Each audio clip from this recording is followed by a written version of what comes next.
Hi everyone, my name is Fedde and you're watching Loop TV.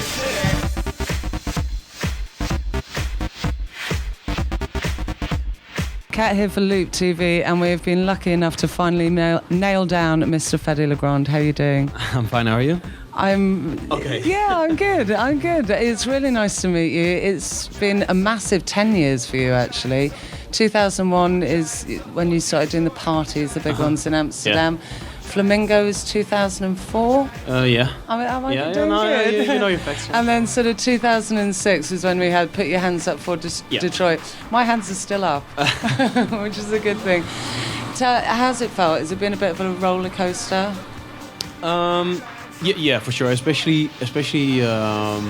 Well, I mean, it started pretty much when we started the label, and I was doing my own parties at the same time. But that was very local still. And of course, the obvious thing after Put Your Hands Up for Detroit, it really picked up and went nuts. But I think about now, it's actually I'm really getting the hang of it. I mean, like in the beginning, it is like a roller coaster, and you just go with the flow and like bump your head here and there. But I think now I'm really at a point where I exactly know what I want. I know where I'm going. Now, your 2009 saw your debut artist album, and that's just skyrocketed. Tell us a bit about sort of putting that together. I think it's this. First of all, the scariest thing I've ever done in my life, because it's so personal, especially when it's your first album.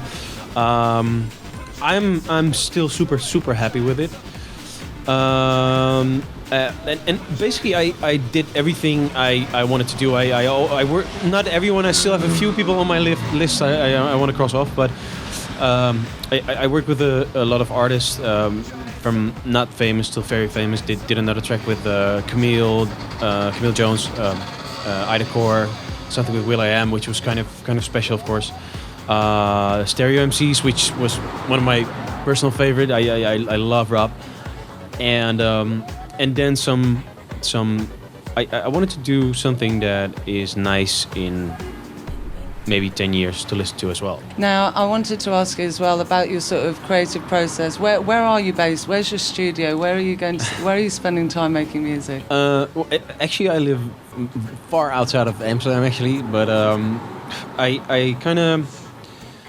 live in a very quiet, super boring.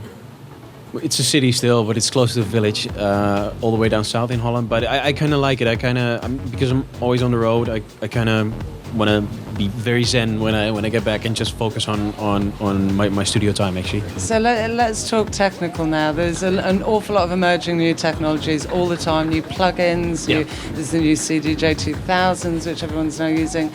What's exciting to you that's sort of emerging on the market at the moment? What's sort of going to be the next route in developing your sound?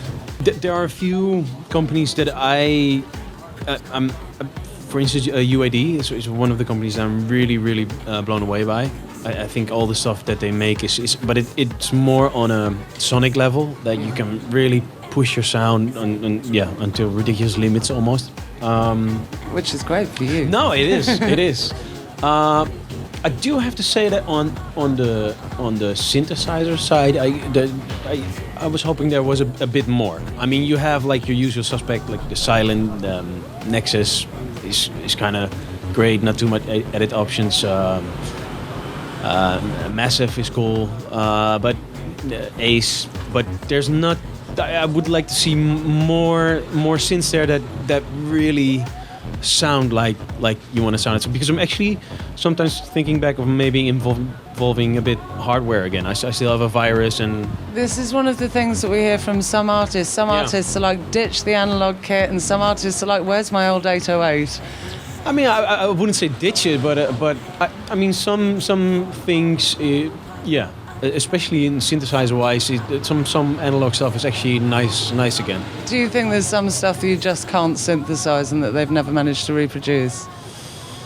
There probably is, of course, but also if you for instance look at the UAD stuff, they make so much effort, and really with, if it's possible, with the person that designed the hardware thing to really come as close as possible. And in a lot of times you have more options digitally. For instance, like No question. Okay, yeah. So it's I don't know. There are probably a few things that are just impossible, but I think they can do very, very, very good approaches.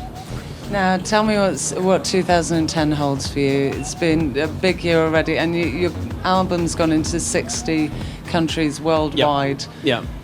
What's next? Well, actually, because of my album, because I never did a lot of collaborations before, but I liked it so much. I mean, for my album, I mostly did collaborations with singers, of course.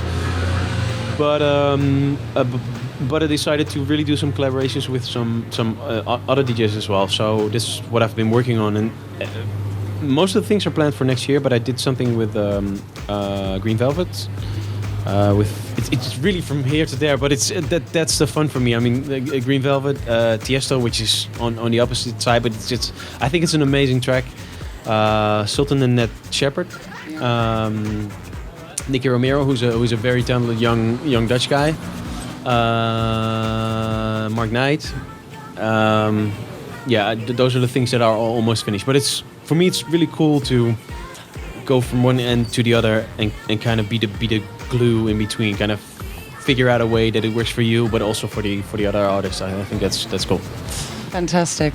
Now, just before we go, what have we got? New releases coming out this year? All of them that I just mentioned, but I think the first one out now is probably a remix I did of Everything But the Girl Missing. That's probably it's still one of my favorite tracks. But that's probably the first one out. Yeah.